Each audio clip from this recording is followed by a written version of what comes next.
বিসমিল্লাহির রহমানির রহিম। আসসালামু আলাইকুম বন্ধুরা, দেশের মধ্যে এবং দেশের বাইরে থেকে যে যেখান থেকেই আমার ভিডিওটা দেখছেন তাদেরকে আমার আন্তরিক শুভেচ্ছা সালাম। আজকে যে আশা করব যে আপনারা সকলে আল্লাহর রহমতে ভালোই আছেন, সুস্থ আছেন এবং সুস্থ থাকুন।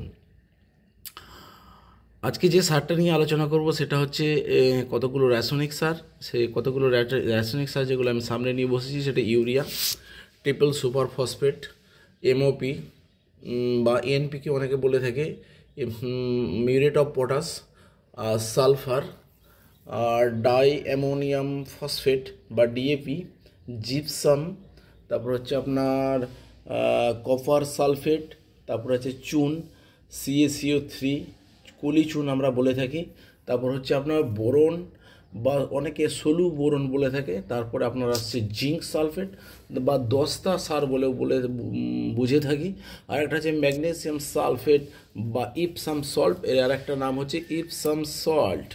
আর লাস্ট একটা দেখাবো, এটা হচ্ছে আপনার কার্বোফরাডান 3G। এই সারগুলোর মধ্যে আমি আগের ভিডিওতে আলোচনা করে নিয়েছি, আজকে ছোট ছোট করে আরেকবার বলে নিই। নাইট্রোজেন সার হচ্ছে একটা কিং অফ ফার্টিলাইজার। এটা হচ্ছে সবথেকে কৃষি জগতের বিশাল বড় একটা আবিষ্কার। এটা হচ্ছে আপনার গাছের দ্রুত বৃদ্ধি, ফল ফুল বৃদ্ধি এবং গাছের সবুজ পাতা এবং কাণ্ডকে সবুজ করতে, গাছকে দ্রুত বৃদ্ধি ঘটাতে এবং ফলের আকৃতি বাড়াতে এবং গাছের পাতা হলুদ হয়ে গেলে সবুজ করতে, গাছকে শক্তিশালী এবং মজবুত এবং সবুজ করতে, ক্লোরোফিলের সংখ্যা বাড়াতে এই নাইট্রোজেন সার ব্যবহার হয়ে থাকে। নাইট্রোজেন সার যদি বেশি ব্যবহার করা হয়, গাছ নরম হয়ে যায়, দ্রুত বৃদ্ধি ঘটে এবং কোষ বিভাজন দ্রুত ঘটে। তার ফলে নাইট্রোজেন সারকে খুব সাবধানে ব্যবহার করতে হয়। তারপর হচ্ছে আপনার ট্রিপল সুপার ফসফেট, এর মধ্যে আছে আপনার গাছের বৃদ্ধির জন্য যেমন ডিএপির প্রয়োজন হয়, ঠিক ডিএপির ক্ষেত্রে যেমন ব্যবহার করা হয়, একেও এরকমভাবেই ব্যবহার করা হয়। গাছের সামগ্রিক বৃদ্ধি এবং শিকড়, মূল, পাতা এবং গাছের ফল ফুল আনতে এই সার ব্যবহার করা হয়। আর দ্বিতীয় হচ্ছে এমওপি বা মিউরেট অফ পটাশ। এটা একটা মিউরেট জাতীয় সার।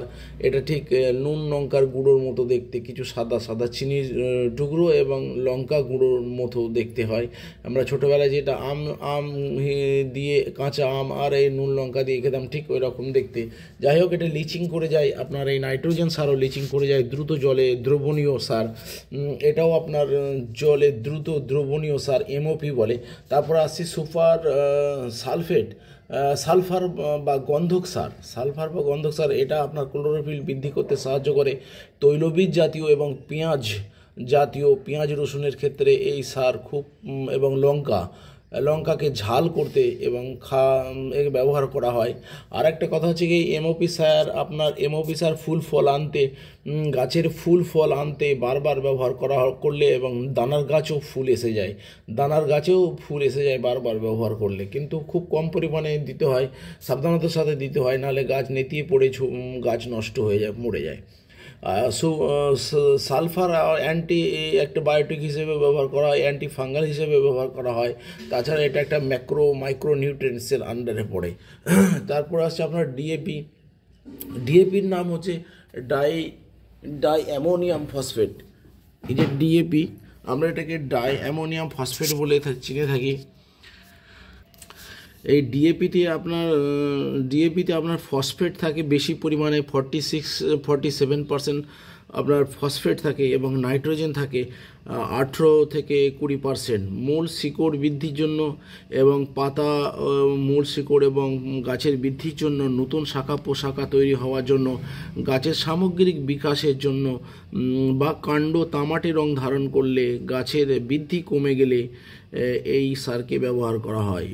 এই সার ব্যবহারের একটা লক্ষণ হচ্ছে পাতার কিনারা লাল ও তামাটে বর্ণ ধারণ করে এবং পুরানো পাতা দ্রুত অকালে ঝরে পড়ে, ফুল ফল হতে চায় না, গাছ খর্ব আকৃতি হয়ে যায় এবং কোষের বিভাজন ব্যাঘাত ঘটে। আর উদ্ভিদ দ্রুত বৃদ্ধি পায় না, কার্বোহাইড্রেট জাতীয় বডিতে কার্বোহাইড্রেট জাতীয় খাবার তৈরি করতে এই সার বা এই খাদ্য গাছের একান্ত প্রয়োজন। ও ফল ফুলের মান উন্নত করতে এই সারের প্রয়োজন, এই সার ব্যবহার করা হয়ে থাকে। আর তাছাড়া এর ব্যবহারটা একটু কম মাত্রায় করতে হয়। 12 ইঞ্চি টবে এটা আমরা 5 থেকে 8 গ্রাম ব্যবহার করতে পারি। এরপরে যে সারটা নিয়ে আলোচনা করবো এটা হলো জিপসাম।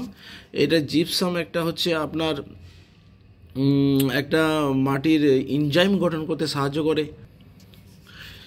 এই জিপসাম সার ক্যালসিয়াম থাকে আপনার 22% মতো, ক্যালসিয়াম থাকে 22% মতো এবং ফসফেট থাকে 17% মতো। এটা প্লাস্টার অফ প্যারিস নামেও পরিচিত। এটা আপনার 7,500 বছর আগেও ব্যবহার হয়ে এসেছে। মিশর দেশ থেকে শুরু করে বিভিন্ন দেশে এই জিপসাম বা ক্যালসিয়াম সালফেট ব্যবহার হয়ে এসেছে। এটা ডাক্তারবাবুরা হাত পা ভেঙে গেলে প্লাস্টার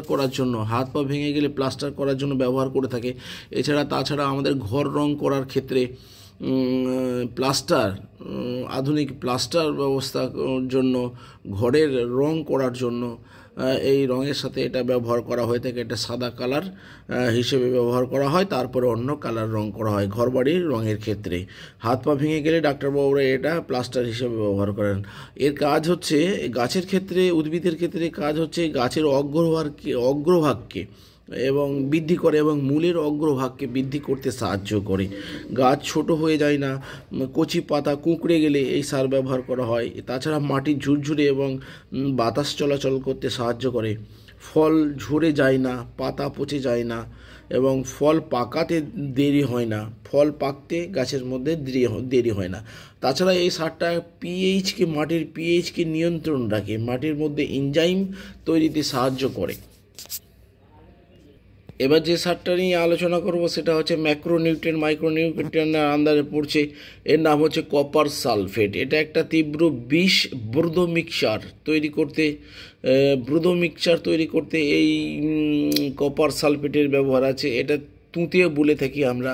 তাছাড়া এটা জলজ উদ্ভিদ যেমন শ্যাওলা জাতীয় বা ছোটো ছোটো উদ্ভিদকে মারতে বা তাদের বৃদ্ধি রোধ করতে এটা সাহায্য করে। শ্যাওলা বা জলজ উদ্ভিদ আগাছা নিয়ন্ত্রণে এটাকে সাহায্য হয় এটা ব্যবহার করলে। এনজাইম ও ক্লোরোফিল উৎপাদনে সাহায্য করে, বীজ শোধন করার ক্ষেত্রে এটা কাজ হয়। তাছাড়া মাটির অপকারী পোকামাকড় ব্যাকটেরিয়া নিয়ন্ত্রণেও এটা সাহায্য করে। ট্রেস মাইক্রোনিউট্রিয়েন্টস হিসাবেও এটা কাজ করে।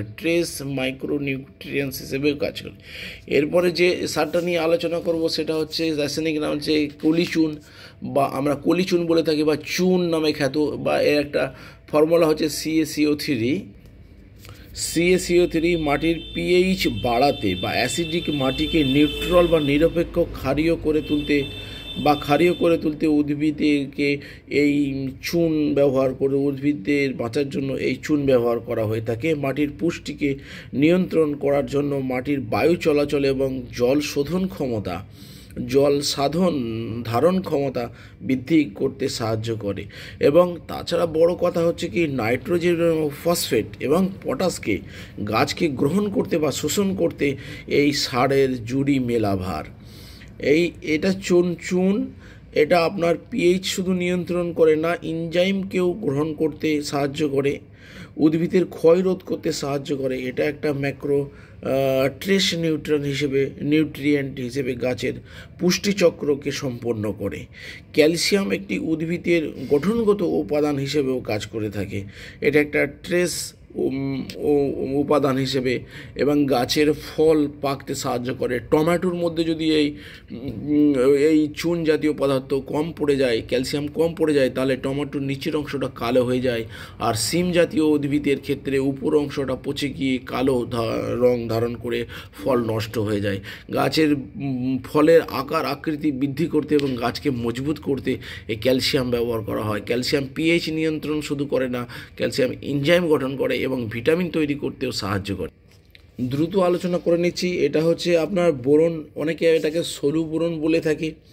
মাইক্রোনিউট্রিয়েন্টসের অন্তর্গত, গাছের বৃদ্ধিতে সাহায্য করে এবং ফুল সবথেকে বড় হচ্ছে ফুল ফল আনতে সাহায্য করে এবং ফল ফেটে যেতে যেরকম ডালিম, টমেটো এবং লেবু জাতীয়, মাল্টা জাতীয় ফলকে ফেটে যেতে রোধ করে এবং এই গাছের ফুল আনতে এবং ফল আনতে এই সারটি ব্যবহার হয় বোরন। এর আর একটা নাম হচ্ছে সলু বোরন। এটা খুবই প্রয়োজনীয় ফল ফুল আনার জন্য। ফলের উপরিভাগ ফেটে যাওয়া রোধ করতে এই সারের ব্যবহার আছে। জলে দ্রুত দ্রবণীয় এবং লিচিং সার, লিচ করে টপ থেকে বেরিয়ে যায়, বারবার ব্যবহার করতে হয়, তবে ফুল ফল আসার আগে ব্যবহার করতে হয়। ময়দার মতো দেখতে, এটা সম্পূর্ণ ময়দা আটার মতো দেখতে হয়। এবারে যে সারটা নিয়ে আলোচনা করব সেটা হচ্ছে জিঙ্ক সালফেট, বা এর আর একটা নাম হচ্ছে দস্তা। এটা আগে আমি সাদা রঙের পেয়েছিলাম, এখন এটা একটা তুঁতে কালার হয়ে গেছে, তুঁতে কালারের মতো হয়ে গেছে। আর এখানে আর একটা দেখতে পাচ্ছেন কপার সালফেট। এগুলো কপার সালফেটের রঙটা এরকমই থাকে, এটা এরকম জিঙ্ক সালফেটের কালারটা এরকম করা হয়েছে। ঠিক আছে, জিঙ্ক সালফেটটা আপনার কাজ হচ্ছে দস্তা সার বা চিলেটেড জিঙ্ক। চিলেটেড মানে হচ্ছে গাছের খাবার উপযোগী, গ্রহণের উপযোগী করে তোলা হয়েছে, তাইকে চিলেটেড জিঙ্ক হিসেবে বলা হয়েছে। চিনির মতো দেখতে, জলে দ্রুত দ্রবণীয় সার, ক্লোরোফিল গঠন করতে মূল উপাদান, নিউক্লিয়াসের মূল উপাদান। নিউক্লিয়াসের পরের স্তরে নাইট্রোজেন থাকে, নাইট্রোজেনের গঠন এবং নিউক্লিয়াস এবং এমওপি অর্থাৎ ম্যাকসাল্প, এগুলো মিলে ক্লোরোফিল গঠন করে। এটা রোগ প্রতিরোধে সাহায্য করে, ফল ফুল বা ফলন বৃদ্ধি করতে সাহায্য করে এবং কচি পাতার গঠন এবং বিবর্ণতা রোধ করে। লোহার মরচে পড়ার মতো দাগ হয়ে গেলে এই সারের ব্যবহার করা হয়। এটা 12 ইঞ্চি টপে 2.5 গ্রামের মতো ব্যবহার করা যেতে পারে। লাস্টে যে সারটার কথা বলবো সেটা হচ্ছে ম্যাগ সাব বা ম্যাগনেসিয়াম সালফেট। এর আরেকটা নাম হচ্ছে ইপসাম সল্ট। ইপসাম সল্ট আপনার চিনির মতো দেখতে, লিচিং হয়ে যায়, জলে দ্রুত মিশে যায় এবং জলে লিচিং হয়ে নিচে বেরিয়ে যায়। এটা আপনার ক্লোরোফিল গঠন করতে সাহায্য করে এবং গাছকে দ্রুত বৃদ্ধি করতে সাহায্য করে এবং গাছের কচি ডগা এবং পাতা মজবুত করতে সাহায্য করে। পরমাণু গঠন মূল উপাদান, গাছের সবুজ কণা বা ক্লোরোফিল পরমাণু গঠনের মূল উপাদান হচ্ছে আপনার এই ইপসাম সল্ট। তাছাড়া এ নাইট্রোজেন, পটাশিয়াম এবং সালফেট জাতীয় অন্যান্য খাদ্যগুলোকে গাছকে গ্রহণ করতে সাহায্য করে, ফলের গুণগত মান বৃদ্ধি করে, আকার, রং, স্বাদ বৃদ্ধি করে, ভিটামিন তৈরি করতে সাহায্য করে। আর একটা হচ্ছে আপনার ইপসাম সল্ট অ্যামিনো অ্যাসিড এবং প্রোটিন উৎপাদন করতে সাহায্য করে। গাছের পাতা হলুদ হয়ে গেলে এই সার ব্যবহার করলে দ্রুত সেরে যায়। ক্লোরোসিস নামে এক প্রকার রোগ থাকে, এই রোগ সেরে যায়। উদ্ভিদের স্বাস্থ্য উন্নত করে, মাটির গঠন এবং মাটির পুষ্টি উন্নত করে। পাতা এবং মাটিতে প্রয়োগ করা যায়। জলে দ্রবণীয়, দ্রুত গ্রহণ করতে পারে এই সার গাছ দ্রুত গ্রহণ করতে পারে। ফল, শাকসবজি, তৈলবীজ, আখ জাতীয়, তামাক জাতীয় ফসলের গুণগত মান বৃদ্ধি করতে এই সারের জুড়ি মেলা ভার। এই বলে ভিডিও থেকে আসছি। পরবর্তী ভিডিও দেখার জন্য অনুরোধ রইল। আমার ভিডিও দেখতে দেখতে আপনারা ভুলে যান চ্যানেলটা সাবস্ক্রাইব এবং লাইক করার কথা, আবার মনে করে দিচ্ছি। খুদা হাফেজ এই বলে ভিডিও থেকে আসছি।